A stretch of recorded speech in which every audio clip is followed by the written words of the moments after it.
Hi guys, welcome to Thoman's Drum Bash. My name is Simon. And in today's video I'd like to show you how we mic my drums here in the studio.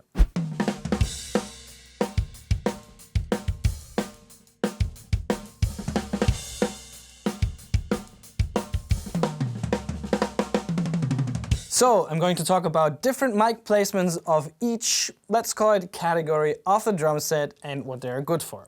First, the kick drum. In every video I shoot here in the studio, we use the Sennheiser E902 bass drum microphone. And today I cover 3 different bass drum mic placement possibilities. First one is inside the kick drum, which is great for an attacky, clicky bass drum sound used in hard rock, metal music, or you can even try it in techno music.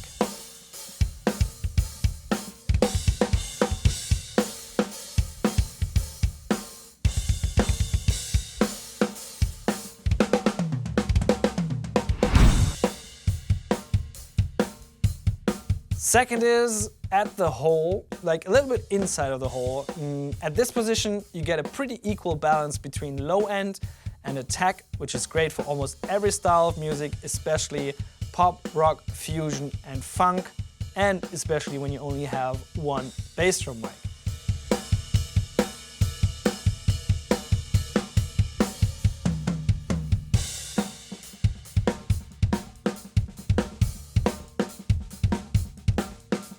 And if you like the general sound at the hole, but you need a little bit more attack, you can still point the mic towards the beater. Last but not least, in front of the kick drum. And depending on the distance to the resonant head, this is the place that gives you very little attack, quite some low mid frequencies, and of course some low end. This position, depending on the mic you're using, is great for hip-hop, reggae, singer-songwriters and basically all music that asks for a smooth bass drum sound.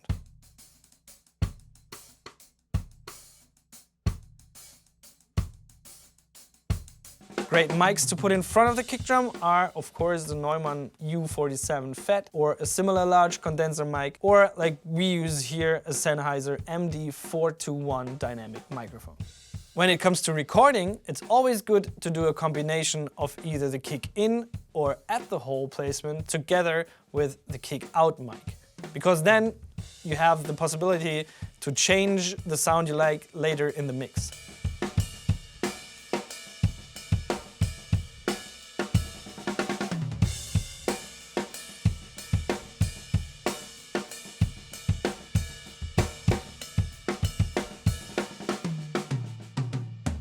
As we're covering the kit with 10 mics today, would you guys be interested in a video in which we record drums with 1, 2 or 4 mics?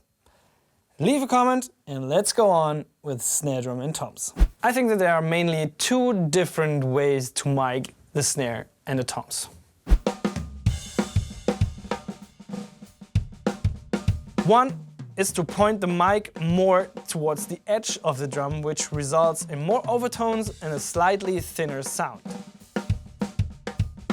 Second is to point it towards the center of the drum head, which gives you a little bit less overtones, more attack, but you still have enough body, and this is also my preferred position.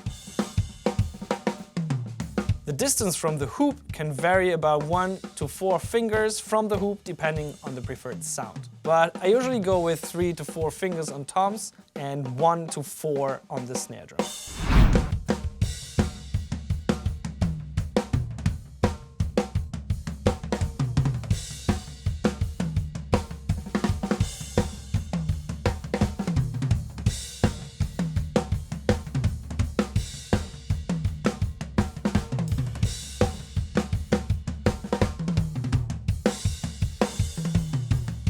The snare bottom mic, I actually have to admit that I don't put a lot of thoughts into that. So usually I just put it underneath the snare or point it towards the snare wires to get more of that kind of sound. One thing you have to take care of though is to switch the phase of the snare bottom mic. At the hi-hat you have a couple of different possibilities, which I'd like to show you by moving around the mic while playing it to find the sweet spot of the hi-hat, because every hi-hat is a little different.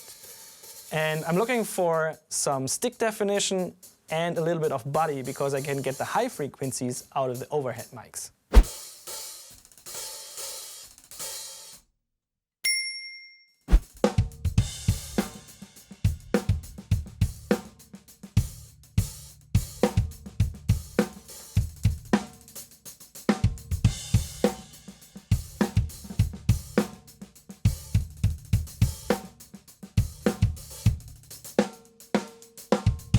The overheads are probably the most important part because they transfer the natural sound of your drums and the room, depending on how high you put them above the drum kit.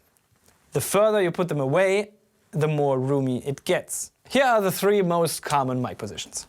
The first one is called AB, and both mics are equally distanced from the snare drum and right now here in the studio 1 meter apart from each other, and it sounds like this.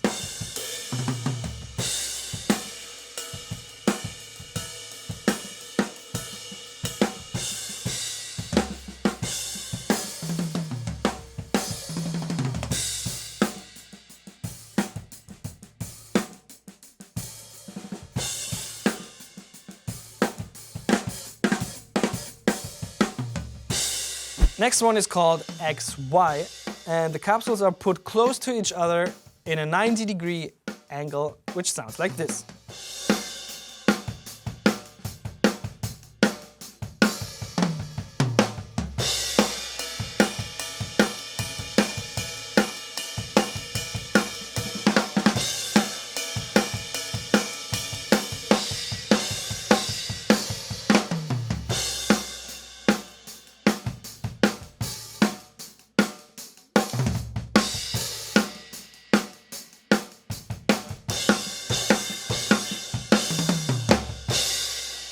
And the third one is called ORTF, in which the capsules are 17 centimeters away from each other. 17 centimeters because this is usually the distance between your own ears, and with a 110-degree angle, and that sounds like this.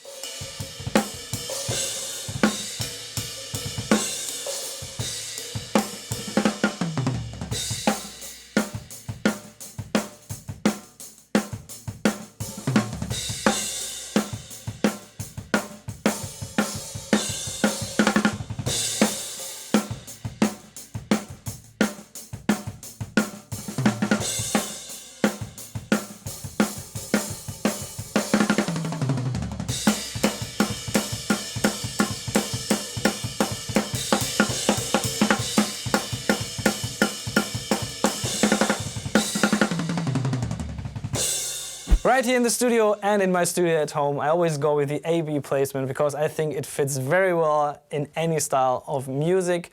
But at the end, it all comes down to try one position, listen back, change to another position, listen back again until you find the sound you're looking for. Okay, I think that's it for today. I hope you enjoyed it. Thank you very much for your time. If you have any questions, please leave a comment. Don't forget to subscribe to the channel, hit the bell, and I see you again next week Wednesday in a new video. Until then, take care. Simon out. Bye bye.